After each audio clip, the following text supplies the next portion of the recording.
I'm Dr. Joanne Cornwell, originator of Sisterlocks. I'm here today to talk to you about that hair thing and about the Sisterlocks approach. But before I start, I want to make a pledge to my sisters up front. This is not going to be yet another one of those discussions about our hair that leaves many of us feeling like we've made the wrong choices, or that no matter what we do, we can never really get right with this hair thing. I have something else in mind for you that will take you a lot farther than that. Most of us are aware that this topic is discussed an awful lot among our people. If you look, for example, at the magazines geared toward African American women, you'll see that nearly every month in one publication or another, an article or a commentary speaks to our hair dilemmas. Now, these magazines are full of very powerful and positive messages and images. Yet, despite this, when it comes to that hair thing, there's still something that undermines ever so subtly even the best images we can produce. Why is that? Well, I can tell you from my perspective, it's because somewhere somebody said it was not okay to have our kind of hair. That if we did, we were ugly, we were undesirable, or even worse, monstrous and threatening. Soon, everything in our lives, and maybe even everyone in our lives, confirmed that message, worked it under our skin. And what were we left with? A lie that was spoken so often and so well that it became the truth. And this truth, made of a lie, is what we have lived. When I think about myself, I almost laugh myself to death. My life is one great big joke. A dance that's walked. A song that spoke. I laugh so hard I almost choke when I think about myself.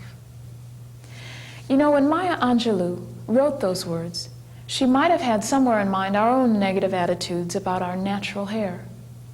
This falsehood I'm talking about, that goes masquerading as the truth, truly messes up everything. It's like that fine dust. It gets into everywhere.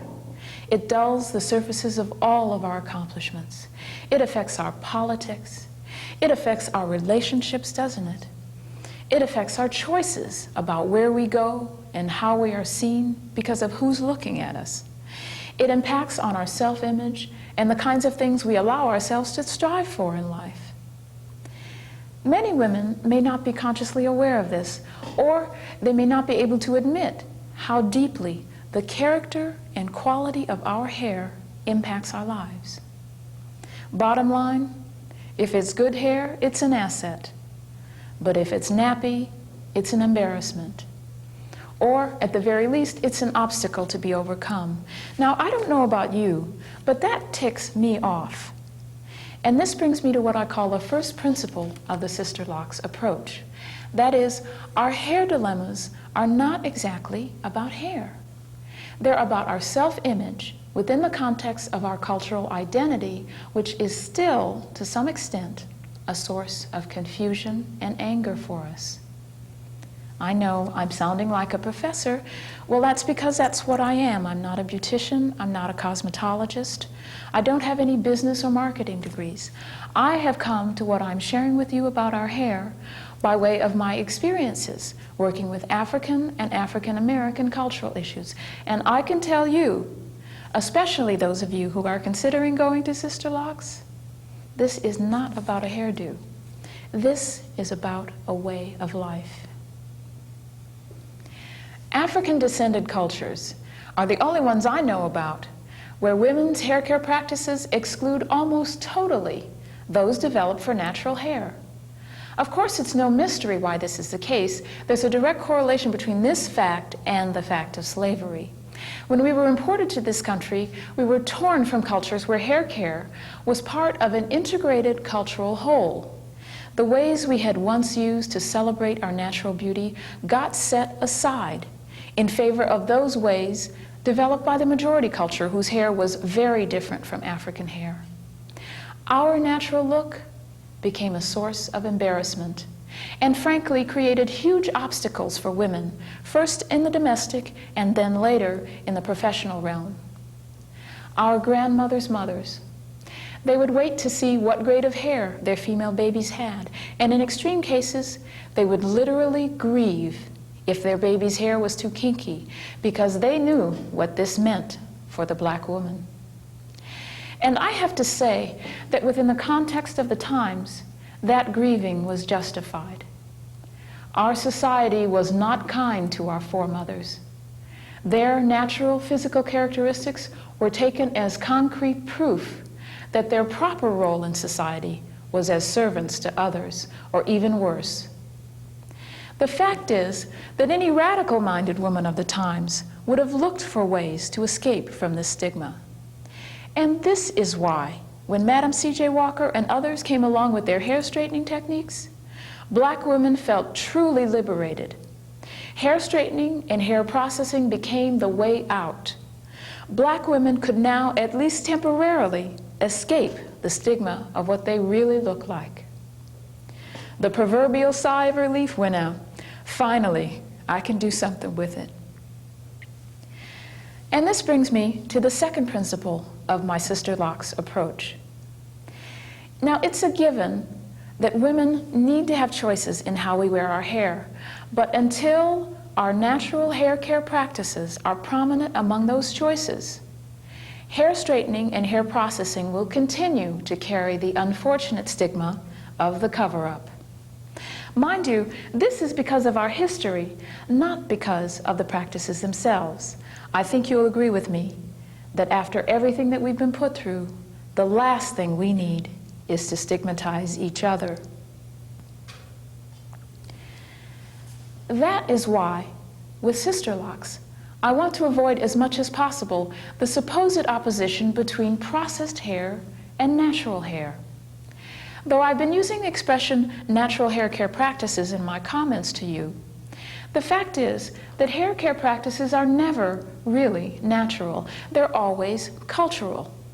This even applies to our own afro that was popularized during the 60s era. I'll never forget an experience I once had when traveling. This was during the 80s when I was wearing an afro. I was with some friends from the Caribbean and Africa, and two young ladies from Senegal were reacting in a very strange way to my hair. And then finally one of them said to the other, "Oh, she's one of those black American sisters who doesn't do anything with her hair." My comment, of course, was that this was a hairdo and this was deliberate. But for them, this was never anything that they would consider doing, because within the context of their culture, this represented neglect. The point I'm trying to make with this, and this is the third principle of the Sisterlocks approach, is that the value we place on natural hair is not intrinsic. It's determined by the prevailing norms of our culture. In plain English, what this means is that we, as African American women, have such a profound need to affirm ourselves today through our natural hair care practices because our hair has for so long been oppressed hair. You know, the activists of the 60s had the right idea when they tried to reconnect our hair issues to the rest of the issues that we're dealing with as a culture. They were trying to get us to reintegrate our cultural identity using African cultures as models. But what I noticed was that when the activism of the 60s tapered off, the afros disappeared.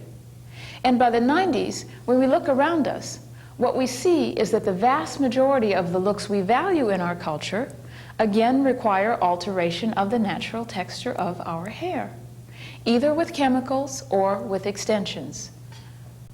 So what happened? Is it that when the pressure was off to be Afrocentric, we went back to our old ways? I'm not sure this is the case, because even though Afrocentrism is an important factor today, the natural look for the most part has not returned. I believe this has to do with two factors. First, the afro had significant limitations from a styling point of view.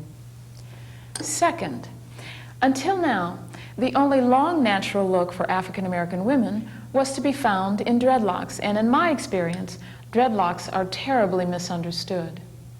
This looks associated either with Rastafari or with the music subculture, and in both cases, stereotypes run rampant. Furthermore, even when women admire the look and want to adopt it for themselves, more often than not, they don't know how to deal with their natural hair texture as it grows out, and there's nobody around to show them how. I don't know how many women I've known who've tried to start dreads only to abandon them because they didn't know how to keep their hair from undoing or matting when they washed it. You know, it's really ironic that we have a multi-billion-dollar hair care industry as African Americans. And for the most part, our professionals do not know how to manage natural hair, except to alter it first. And from my point of view, this is precisely what has to change. And I firmly believe that Sisterlocks is going to start that hair care revolution. I want you to look more closely at my hair. Often when people see my hair, they don't quite know what they're looking at. This is because Sisterlocks doesn't fit with the ways we normally think about black hair. This technique does not suppress the natural fullness and texture of the hair, it takes advantage of them. As you can see, I have real African hair done in small locks. These are not braids or twists or extensions. The locks don't mesh together. They can be curled, as I usually wear them, or worn hanging straight, in which case you get more of a dreadlock look. They can be pulled back and pinned. They can be worn in a ponytail in back or a cornrow. I can wear parts. I can wear bangs. I can style it with mousse or hairspray. I can use setting lotion or water to set it on rollers, or a curling iron for a quick touch-up. I can trim it or layer cut it as I'm wearing it now. And all this without altering in any way the natural texture of my hair. Now look at Sandra's hair. Sandra keeps her hair medium short in keeping with her extremely active lifestyle.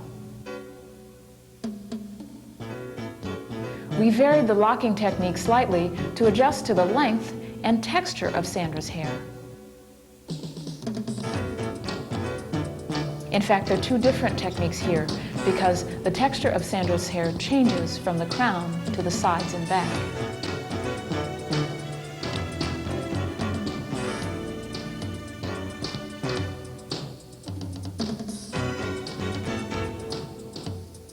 Sandra wanted a look that allowed each lock to maintain a maximum amount of elasticity.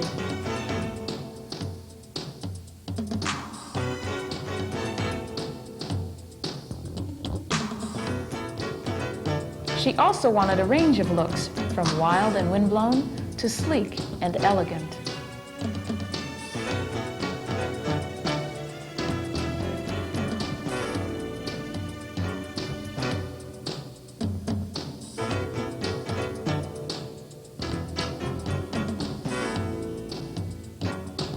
Carol is transitioning from relaxed hair to Sisterlocks. She began this transition with only 1 inch of new growth. Her Sisterlocks have taken to her relaxed hair just as well as Sandra's did with her untreated hair.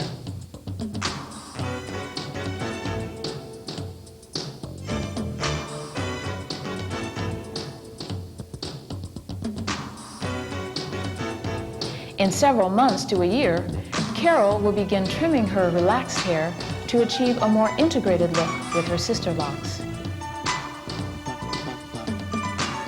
Sisterlocks can endure the stress of a busy lifestyle.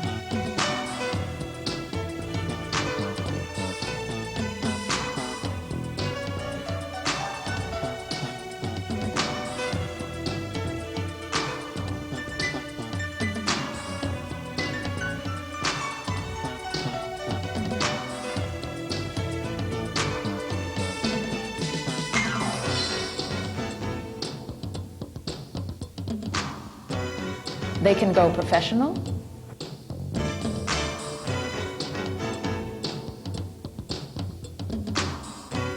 or playful,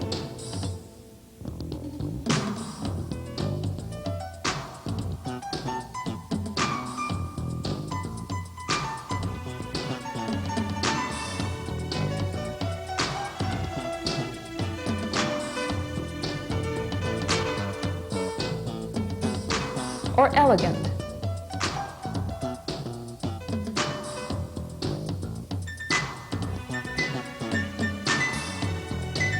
You don't have to be afraid to work up a sweat with Sisterlocks because they love to be washed. Sisterlocks are fun and sassy and versatile. Finally, African American women can have all these things without suppressing our natural hair. And I really want to make this last point before I rest my case.